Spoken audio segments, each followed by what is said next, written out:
I welcome you to learn English. ஒரு இன்ட்ரெஸ்டிங்கான exercise. இந்த கொஸ்டின் பாருங்களேன். Why are they working fast? ஏன் அவங்க வேகமாக வேலை செய்கிறாங்க? Why are they working fast? அதுக்கு ஆன்சர் தமிழில் கொடுத்துருக்கேன். சீக்கிரமாக வேலை முடிப்பதற்காக அவர்கள் வேகமாக வேலை பார்க்கிறார்கள். இதை நீங்கள் இங்கிலீஷில் சொல்ல போகிறீங்க. கீழே 3 ஆப்ஷன்ஸ் இருக்குது. அந்த 3 ஆப்ஷன்ஸில் எது கரெக்ட் அப்படிங்கிறத நீங்கள் கண்டுபிடிக்கணும். ரொம்ப ஈஸி. 3 ஆப்ஷன்ஸை ரீட் பண்ணி பாருங்கள். ஈஸியாக உங்களுக்கு புரியும். ஏன்னா சிம்பிளான வார்த்தைகள் தான் நான் கொடுத்துருக்கேன். ஃபர்ஸ்ட் ஆப்ஷன் பாருங்கள். Because they want to finish work soon. Why are they working fast? ஏன் அவங்க வேகமாக வேலை பார்க்குறாங்க? ஏனென்றால் அவர்கள் வேலையை சீக்கிரமாக முடிக்க வேண்டும் என்று விரும்புகிறார்கள். Because they want to finish work soon. So இது கரெக்ட். First option correct. அடுத்த ஆப்ஷன் பாருங்கள். They work fast, they finish fast. So இது சரியான பதிலாக இருக்காது. அடுத்த சென்டென்ஸ் பாருங்கள். அதுவும் correct. In order to finish work soon, வேலையை சீக்கிரம் முடிப்பதற்காக they are working fast. So இந்த ஃபர்ஸ்ட் ஆப்ஷனும் தேர்ட் ஆப்ஷனும் இதுக்கு பதில் சொல்கிற மாதிரி வருது மேலே இருக்கிற கொஸ்டினுக்கு. அடுத்த கொஸ்டின் பாருங்கள். Where is the principal? முதல்வர் எங்கே? அவர் நேற்று சீக்கிரமே வந்து எல்லா கடிதங்களுக்கும் பதிலளித்து விட்டார். இன்று அவர் விடுப்பில் இருக்கிறார். ஸோ கீழே இருக்கிற 3 ஆப்ஷன்ஸில் எந்த ஆப்ஷன் கரெக்ட்? வீடியோ பாஸ் பண்ணிவிட்டு கண்டுபிடிங்க. ஆன்சர் ஃபியூ செகண்ட்ஸில் டிஸ்பிளே ஆகும். பொறுமையாக அந்த 3 ஆப்ஷன்ஸை ரீட் பண்ணியிருந்தீங்கனாலே உங்களால் ஈஸியாக ஆன்சர் கண்டுபிடிக்க முடியும். He had come yesterday. Past perfect டென்ஸில் இருக்குது பாருங்கள் அந்த சென்டென்ஸ். ஹேட் யூஸ் ஆயிருக்கு. He had come yesterday and signed all the letters. Today he is on leave. இந்த today he is on leave அப்படிங்கிறது ப்ரெசன்ட் டென்ஸ். இன்றைக்கி அவர் லீவில் இருக்கிறார். So today he is on leave. So ஒரே பதிலில் past perfect tense இருக்குது, simple past tense இருக்குது. அதாவது சைன்டு அப்படிங்கிறது சிம்பிள் பாஸ்ட் டென்ஸ்.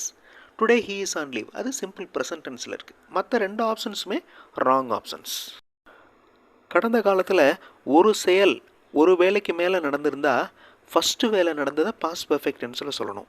இந்த ஃபஸ்ட்டு சென்டென்ஸில் he came yesterday and signed அப்படின்னு 2மே சிம்பிள் பாஸ்ட் டென்ஸில் இருக்குது. So that is wrong. ஆனால் இப்போ பாஸ்ட் பர்ஃபெக்ட் டென்ஸ் எல்லாம் ரொம்ப யூஸ் பண்ணுறதில்ல நிறைய பேர். எல்லாத்தையுமே சிம்பிள் பாஸ்ட் டென்ஸ்லேயே சொல்லிடுறாங்க. அப்படி பார்த்தா அந்த சென்டென்ஸ் இன்ஃபார்மலாக கரெக்டாக இருக்குது. He came yesterday and signed all letters. கரெக்டாக அப்படி எப்படி இருக்கணும்? ஹீ ஹேட் கம் எஸ்டர்டே அப்படி தான் இருக்கணும். அவர் நேற்று வந்தார், வந்து சைன் பண்ணினார். அதாவது முதல்ல நடந்த நிகழ்வை பாஸ்ட் பர்ஃபெக்ட் டென்ஸில் சொல்லணும். வந்தது முதல்ல நடந்தது, அதனால் ஹீ ஹேட் கம் அப்படின்னு சொல்கிறோம். அப்புறம் சைன் பண்ணதை சிம்பிள் பாஸ்ட் டென்ஸில் சொல்கிறோம். இன்று அவருக்கு leave. Today he is on leave. So he is on leave. Last ஆப்ஷனில் ஹீ வாஸ் ஆன் லீவ் அப்படின்னு இருக்கு. So that is wrong. Now look at this question sentence and other sentences, answer sentences. Where is the book? Book எங்கே? அந்த புத்தகம் இந்த வகுப்பு மாணவனால் எடுத்து செல்லப்பட்டு விட்டது. வீடியோ பாஸ் பண்ணிவிட்டு எந்த சென்டென்ஸ் கரெக்ட் அப்படிங்கிறத கண்டுபிடிங்க. ஆன்சர் ஃபியூ செகண்ட்ஸில் டிஸ்பிளே ஆகும். The book is taken by this class student. That's all. Okay. இந்த வகுப்பு மாணவனால் எடுத்து செல்லப்பட்டிருக்கிறது. Shall we finish this exercise? இந்த எக்ஸசைஸை, இந்த பயிற்சியை முடிச்சுக்கலாமா? சரி, மேலும் சில பயிற்சிகளை அடுத்த வீடியோவில் செய்வோம். எந்த ஆப்ஷன் கரெக்ட்? வீடியோ பாஸ் பண்ணிட்டு ஆன்சர் கண்டுபிடிங்க. ஆன்சர் ஃபியூ செகண்ட்ஸில் டிஸ்பிளே ஆகும். Yes, we shall. Shall we finish? Yes, we shall. We will do more exercises in next video. அடுத்த வீடியோவில் நிறைய எக்ஸசைஸ் பண்ணலாம். ஸோ ஃபியூச்சர் டென்ஸ் வில் வரணும். ஓகே. மற்ற 2 ஆப்ஷன்ஸும் ராங். இங்கிலீஷ் மாடல் சென்டென்சஸ் பார்த்தோம். நீங்கள் இங்கிலீஷில் பேசுகிறதுக்கு எழுதுறதுக்கு ப்ராக்டிஸ் பண்ணலாம். அந்த மாதிரி இங்கிலீஷ் மாடல் சென்டென்சஸ் மட்டுமே இருக்கிற வீடியோஸ் இன்னொரு சேனல் சென்டாக்ஸ் ப்ளஸில் இருக்குது. அந்த சேனல் வீடியோஸும் பாருங்கள். அதே மாதிரி சென்டென்சஸ் எழுதி ப்ராக்டிஸ் பண்ணுங்கள். கண்டிப்பாக உங்களுக்கு யூஸ்ஃபுல்லாக இருக்கும். அடுத்த வீடியோவில் இன்னொரு இன்ட்ரெஸ்டிங்கான கிராமர் எக்ஸசைஸோடு பார்க்கலாம். தேங்க்ஸ் ஃபார் வாட்சிங் and thanks for your valuable comments.